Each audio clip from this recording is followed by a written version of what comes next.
ahoana marina. Taona ho an'ny fijoroana ity taona vaovao ity. Lasiny ny taona 2024. Mikadona kosa ny taona vaovao 2024. Ny arandrehetra ny aina ny fijaliana tamin'ny lafiny maro ho an'ny vahoaka malagasy tamin'ny taona 2024 iny. Tsy nanaitra ny maro intsony ny kabary izay nataon'ny Rajoelina ny farany taona teo satria efa mahazatra fa fampanantenana arahina fandokafatena no ataony ilay filoham-pirenena. Tao anatin'ny fotoanany savoritany vahoaka malagasy indrindra izay ny andrandrana ny taona vaovao rahateo no nanaovana azy fa tsy ny taona vaovao. Izany hoe ny vahoaka niomana tamin'ny réveillon araka ny teny baiko fa izy mikabary. Ny azo ambara aloha raha ny lôjika politika ampiseho amina firenena mandroso na miroso amin'ny fampandrosoana dia tsy fotoana ny fampanantenana intsony izany herintaona mahery kely, tsy farana ny fitompesana izany. Tokony efa famaramparanana ny tetikasana ampanantenaina ovitaina ao anatin'ilay fitompesana mantsy no atao. Ny hita tao anatin'ny 3 taona mahery anefa fampanantenana mitombo hatrany ary mampamaintra-panontaniana za hoe mbola ao anatin'ilay IEM ve? Ohatra, izany teleferika sy ny colisée izany. Ina ihany koa ny tetikasana programa ho ampiarina. IEM, sa ny PM, sa ny PGE, sa ny plan Marshall, sa velirano, sa inona ihany koa. Ninona aloha ambarany Rajoelina dia tsy naomby ny fitantanany any Madagasikara. Krizy ny fiainam-bahoaka. Raha ho an'ny hery politika fanoherana kosa dia fahombiazana no azo ilazana ny vokatra azon'izy ireo tamin'ny andraikitra izay nomeny ny lalam-pandrenana azy ireo. Ny sabotsy voalohany ny volana janoary 2024 teo no nitanteray ny teny faravohitra ny fiarabana ny filoha Marc Ravalomanana. Ny filoha Marc Ravalomanana izay sady filohan'ny Antoko-Tima no filohan'ny fanoherana na ny RMDM izay raha teo no voasoratra mazava ao anatin'ny lalam-pandrenana. Nisy nijery todika nataony momba ny taona lasa iny ka toy izao no ampahany tamin'izany. Vao tsy ely ihany koa dia nisy ny sakatsakana tsy fampiasana hery natao tamin'ireo vahoaka tao Toliara. Tsy azo tsikaikeny intsony zany manaraka mangataka ny herin'Andriamanitra tsika izay tompon'ny fahefana rehetra any an-danitra sy ety an-tany anampy atsika hijoroantsika ary indrindra mba tsy hatanteraka izay fikasana ratsy entina anodinana ny fijoroantsika. Tsy voaja mihitsy ny zon'olombelona ny zo fototra maha-olom-pirenena. Betsaka ireo sakatsakana natao tamin'ireo mpanohitra sy ireo izay tsy mitovy hevitra amin'ny mpitondra tamin'ny nitoniany. Tsy afaka nanao tatitra ireo solombavambahoaka teto Antananarivo fa dia mpitandro filaminana amin'ny rongo fihedina no setriny zany no nalefa nanakana azy ireo. Nisy ihany koa ireo olona izay nogadraina no ny hevitra tsy mitovy ary no ny fandraisana tendrony ny hevitry ny sasany, ny fikasan'ny sasany. Misy dia misy zany ireo cadre politika eto amintsika. Fitsarana miaromarona ny tombontsoan'ny vahoaka malagasy fe ny fitsarana misy amin'izao fotoana izao sa fitsarana miaro tombontsoan'olo mihitsy fotsiny. Mila fitsarana marina isika, fitsarana mijoro amin'ny fahamarinana. Nisy teto avokoa ireo rehetra voatanisa ireo. Ireo rehetra ireo anefa dia noho ny fiarovan'ny mpitondra ny tombontsoan'izy ireo manokana. Ny filoha Marc Ravalomanana sy ny fanoherana izay efa nampiseho fahasahina ho an'ny taona 2024 iny. Isan'izany ny fijoroan'ny ny fandaharana miara-manonja izay namaky batsilana ny zava-misy sy ny fitantanana tsy mety eto amin'ny firenena. Hatrany amin'ny fanapahana ny chaîne parabolika ho an'ny haino manjery MBS izay hatramin'izao tsy miverina noho ny fahamoahany ity haino manjery ity ireo vaovao tena maro-potitra arahana pirofo teto amin'ny firenena. Io fihetsiky ny mpitondra io dia mampiseho ary pirofo fa tsy mahazaka ny marina mivoaka ny mpitondra. Teo ihany koa ny fahasahina zay naseho ny Filomary Karavalomanana, fa na de nosakanana aza izy tsy eona amin'ireo vahoaka, itsakitsahana ny zo fototra maolo-pirenena azy, itsakitsahana ny zo mafiloam-pirenena teo aloha azy, dia nasehony fa tsy mahasakana ny fionany tamin'ny vahoaka maro.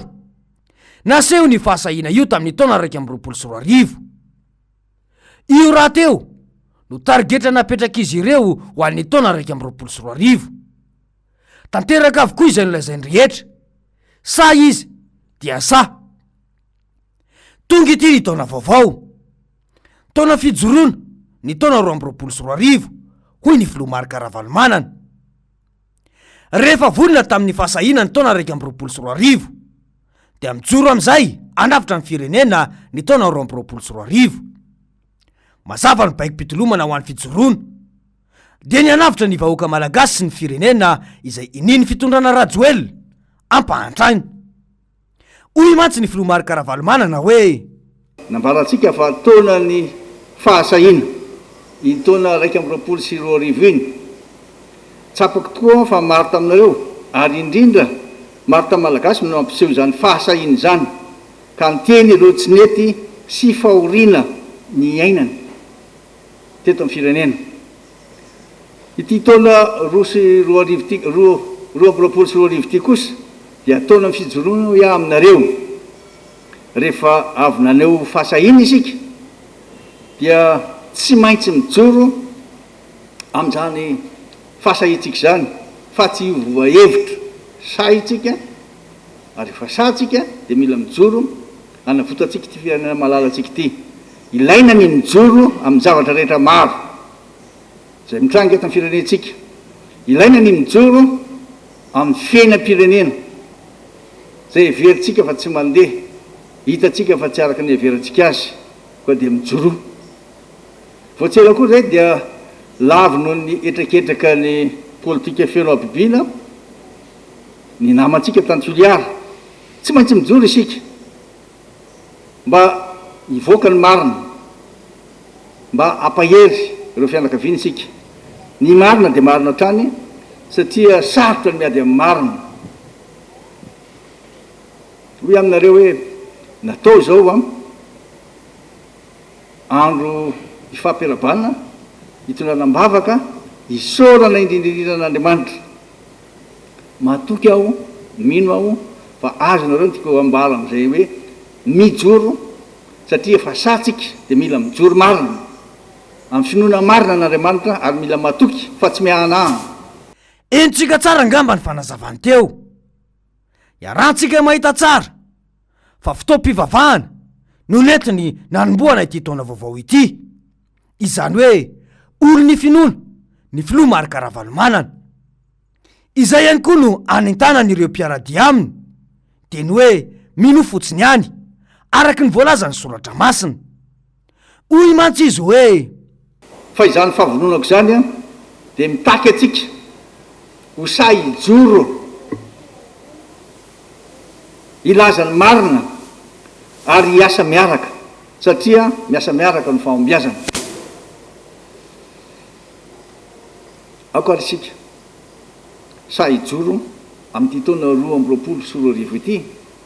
Ako ary isika sa haneo marina ny tena finoana marina ny Jesosy Kristy tompontsika mba hanampiery atsika izy ary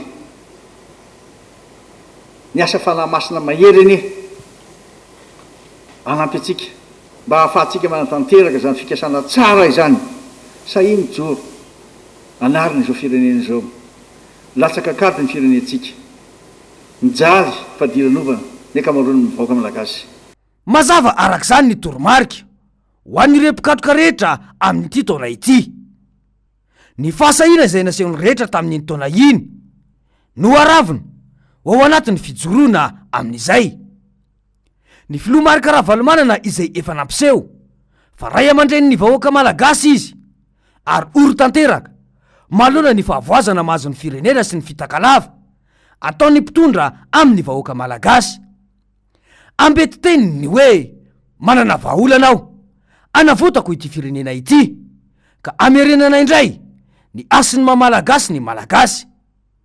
Hoy mantsy izy hoe am'izay zavatra misy marina iainany tsapako ary hitako ny fahorinana amenjady nyvoaka malagasy ankehitriny. Tsy misy ny rano, tsy misy ny jiro, sakafo zara raha misy, ary ireo tanora reo mbola afaka miasa tsy misy asa, manjaka sy manara-po reo tsy maty manota mametreketraka maro samihafa. De tsy sa hijoro ve tsika filaza fa tsy izy zany. Tsy ny any atsimo ihany no ataontsika hoe vonin-kere, fa ny vahoaka maro reteto Madagasikara manerana ny nosy no tratrany zany, tsy fampitsakafo zany, maizina de maizina mihitsy a ny lalako omban'ny firenetsika. Tsy misy zavatra azo atenaina rezao no mitoy. Na rehefa nilaza aho ary ambalaka tondray fa vonina aho ary ianao izay rehetra azoko atao anarina ity firenena malala antsika ty, satria de tena mijaly loatra fa diranovana malagasy maro eto Madagasikara. mazava tsara angamba ny fanazavany teo. Ny andraikitry ny filoham-pirenena dia zavatra teloloha ihany. Ity no fanazavana izay natao ny filoha Marc Ravalomanana momba izany ny 17 ny volana marsa 2024 tao anatin'ny fandarana miara-manonja tamin'izany fotoana izany. Ny antony ilana ny président république amin'ny firenena anankiray dia telo ihany miaro ny vahoaka amin'ny loza mety hitranga aminy loza be ty ihany ity. Faharoa, miaro ny vola ny devise mba tsy hitotongana tsy hanao ohatran'izao vola. Ary ny fahatelo farany de miaro ny tanitsika tsy alain'ny sasany. Tena reo telo reo ihany zay ny tena rôle lehibe indrindra ho an'ny président. Mazava amintsika rehetra angamba ny nambarany teo. Izay rehetra izay anefa dia tsy misy tanteraky rajoelina avokoa. Iarahantsika mahita ny fitotongana ny sandam-bola eto amintsika. Ny tany tapitra lasa ny vazaha avokoa. Ny aim-bahoaka tsy voakarakara, fa na ny arapaka isan'andro aza manahirana ho an'ny isa-tokantrano. 3 taona mahery izao tsy misy zava-bita ny fitondrana ankehitriny ny mamaha ny olany malagasy. Mitombo indray aza ny olana atrehan'ny vahoaka malagasy amin'izao. Io no fototra ijoroany filoha Marc Ravalomanana amin'ity taona ity. Namporisika io fijoroana ataon'io ihany koa ny fahatongavan-tsainy ny vahoaka malagasy maro anisa ka mahatsiaro ny fomba fitantanany ny firenena tamin'izany fotoana ka mitaky ny iverenany indray eo amin'ny fitondrana. Voapirofo izany ny taona 2024 iny. Ny fahafenon'ny tranon'ny Magro tany Tomasina nandritra ny fahatongavany tany an-toerana. Ny fitsenana makotrokotroka azy tany Toliara izay na be fialolana ny mpitondra mihitsy sy ireo toerana maro samihafa na ny olony vahoaka malagasy fa manina any filoha Marc Ravalomanana izy ireo anefa dia nisy foana ny tsakatsakana nataon'ny mpitondra azy fa sa izy na de sakanana aza dia mbola ho raha-matahora foana ve no vaholan'ny mpitondra amin'izao fahantram-bahoaka izao. Fa ahoana mariny.